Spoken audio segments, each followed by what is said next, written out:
Good morning, students. Today we are going to start a new chapter number 6, the sun, moon and the stars. इस chapter में आपको सूर्य, चंद्रमा और तारों के बारे में बताया गया है। बहुत ही इंटरेस्टिंग चैप्टर है।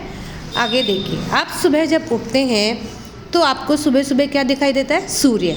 और जब रात को अंधेरा होता है उस समय क्या दिखाई देता है? चंद्रमा। तो आपको दोनों में क्या डिफरेंस लगता है? सूर्य उगता है तो पूरी दुनिया में अपने रोशनी फैला देता है, उजाला कर देता है और वह हमें गर्मी भी देता है। और चंद्रमा क्या होता है? ठंडक देता है और हल्की हल्की रोशनी देता है। अब हम सबसे पहले इस चैप्टर में सन के बारे में पढ़ेंगे। चित्र में आप सूर्य देख रहे हैं। सूर्य क्या है? एक बड़ा आग का गोला है।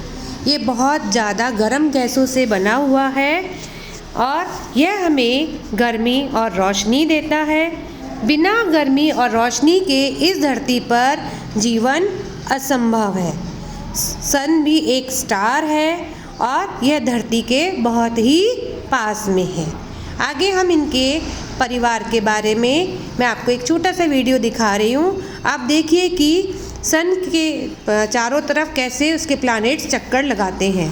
इस वीडियो में आप देख रहे हैं कि सूर्य बीच में है और उसकी जो 8 प्लैनेट्स हैं वो उसके चारों तरफ चक्कर लगा रहे हैं। सूर्य के सबसे पास में है मरकरी, चंद्रमा। नेक्स्ट इसके पास वीनस, फिर अर्थ के बाद मार्स के बाद जुपिटर के बाद सैटर्न के बाद यूरेनस और यूरेनस के बाद नेपच्यून। इस तरह से ये चारों तरफ सूर्य के चक्कर लगाते रहते हैं। आगे आप देख रहे हैं ये क्या है? स्टार्स, तारे। रात के समय आपको आसमान में हज़ारों की संख्या में तारे चमकते हुए दिखाई देंगे। ये सारे तारे जो हैं बहुत गर्म गैसों के बड़े से बॉल्स हैं। In the olden days, people used their imagination to connect several stars to form a shape or a pattern in the sky. आप भी कई बार रात को आसमान की तरफ देखेंगे तो आपको ऐसे लगेगा आसमान में कुछ न कुछ पिक्चर बन रही है, किसी न किसी चीज़ को आप फॉर्म करते हुए देखते हैं। पुराने समय में भी लोग अपने इमेजिनेशन के आधार पर इन तारों को किसी न किसी शेप से जोड़ लेते थे और यही तारों का एक समूह जो हम इमेजिन करते हैं वो आसमान में, वो क्या कहलाता है? Constellation. Constellation have been named after animals और people from ancient myths. The Great Bear, Orion, the Hunter, Leo, Canis, Major, Hercules, ये सारे कॉन्स्टलेशंस के नाम हैं। ये नाम जो हैं कुछ जानवरों पर, कुछ इंसानों पर दिए गए हैं। नेक्स्ट हम पढ़ने जा रहे हैं मून के बारे में, चंद्रमा के बारे में। चंद्रमा क्या है? Is a ball of rock that revolves around the earth. ये चट्टानों का बना हुआ एक ऐसा बॉल है जो कि धरती के चारों तरफ चक्कर लगाता है और यह स्पेस में, अंतरिक्ष में हमारे सबसे पास में है। इसकी अपनी कोई रोशनी नहीं होती बल्कि यह सूर्य से रोशनी लेता है। When the moon goes around the earth, different parts of it are lit by the sun or on different days. We can only see the part that is lit up. So it looks as if the moon changes its shapes every day. बच्चों, आप आसमान में देखते हैं सूर्य, आप एक continue 15 दिन तक आप चंद्रमा को देखिए तो आपको उसकी शेप्स बदलती हुई दिखाई देंगी। कभी तो ये बिल्कुल दिखाई नहीं देगा, कभी गोल दिखाई देगा, कभी छोटा, कभी बड़ा। तो ये क्यों होता है कि जब चंद्रमा धरती के चारों तरफ चक्कर लगाता है और इससे रोशनी किससे मिलती है? सूर्य से। तो जैसे चक्कर लगाते हुए जब यह सूर्य की रोशनी में आता है उसके अकॉर्डिंग इसकी जो शेप्स है वो चेंज होती जाती है। When the moon is between the sun and the earth, the side of the moon facing us does not get sunlight. जब चंद्रमा सूर्य और धरती के बीच में आ जाता है तो चंद्रमा का जो फेस है उसको सूर्य की रोशनी नहीं मिल पाती, इसीलिए हम उस दिन चंद्रमा को नहीं देख सकते। Because its dark side faces us, क्योंकि उसका जो डार्क साइड फेस होता है वो हमारी तरफ होता है और यही क्या कहलाता है? न्यू मून, जिसे हम हिंदी में अमावस्या कहते हैं। आफ्टर अ डे और 2 we see a small portion of the moon, this is called the crescent moon. 1-2 दिन बाद हमें धीरे धीरे चंद्रमा का छोटा सा पोर्शन दिखाई देने लगता है, इसे क्रिसेंट मून के नाम से भी जाना जाता है। After 7 days we can see half the moon, this is the half moon. और 7 दिनों के बाद हमें आधा चंद्रमा दिखाई देता है, उसे हम कहते हैं half moon. 2 or 3 days later we can see more than half the moon, this is called the gibbous wing. इसके 2 और 3 दिन बाद जब हम देखते हैं तो चंद्रमा हमें आधे से ज़्यादा यानी 3/4 दिखाई देता है, उसे गिब्बस मून कहा जाता है। 2 weeks later after the new moon, the moon is on the opposite side, the side facing us gets sunlight, we can now see the full moon। और पूरे 2 सप्ताह बाद,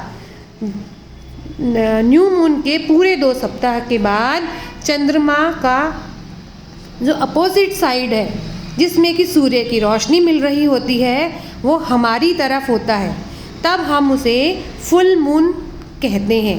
यानी वो क्या होता है, पूर्णमासी, जब आप पूर्णमासी के दिन पूरा चांद देखते हो। आगे मैंने आपको इसको एक छोटे से वीडियो के थ्रू दिखाया है, आप देखिए कैसे चंद्रमा पृथ्वी के चारों तरफ चक्कर लगा रहा है और उसे सूर्य से रोशनी मिल रही है। अब आगे देखिए, ऐसे ही चंद्रमा जब ये सूर्य के सामने आया तो क्या हुआ, बिल्कुल उसकी रोशनी गायब हो गई है।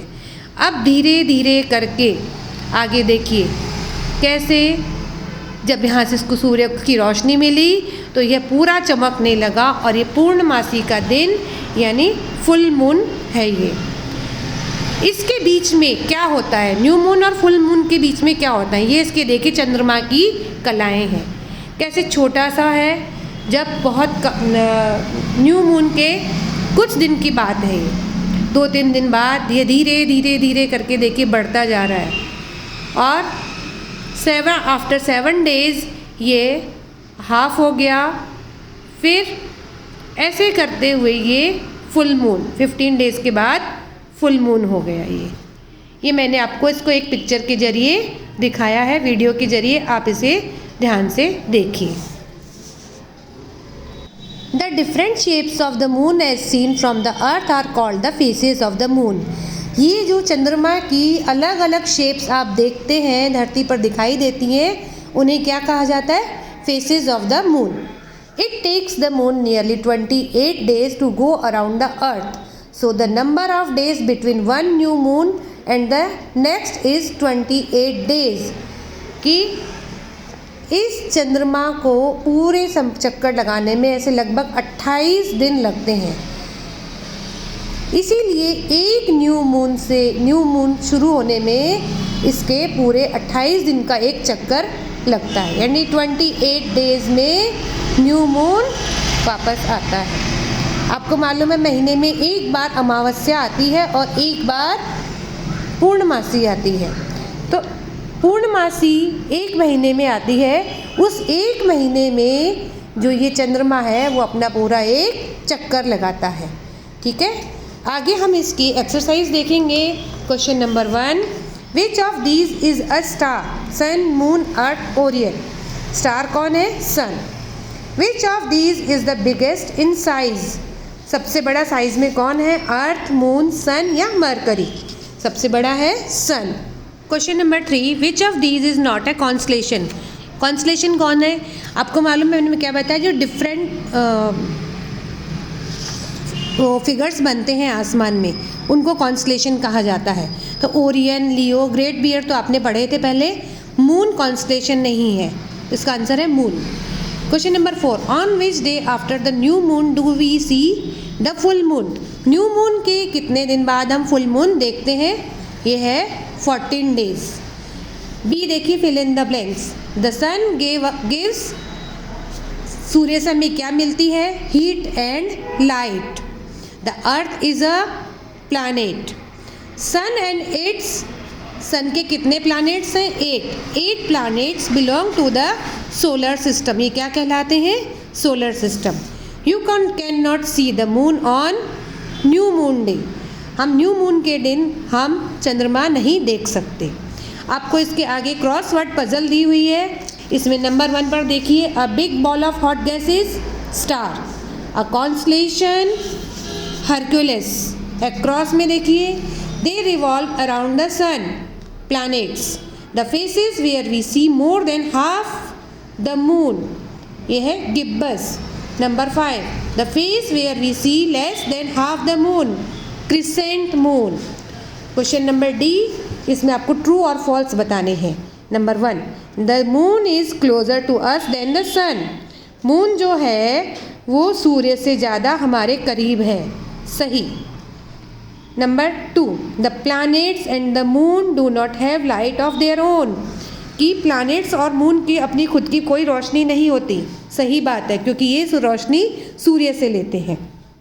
Number 3, the actual shape of the moon keeps changing, कि मून की जो शेप है वो चेंज होती रहती है, सही बात है, यस।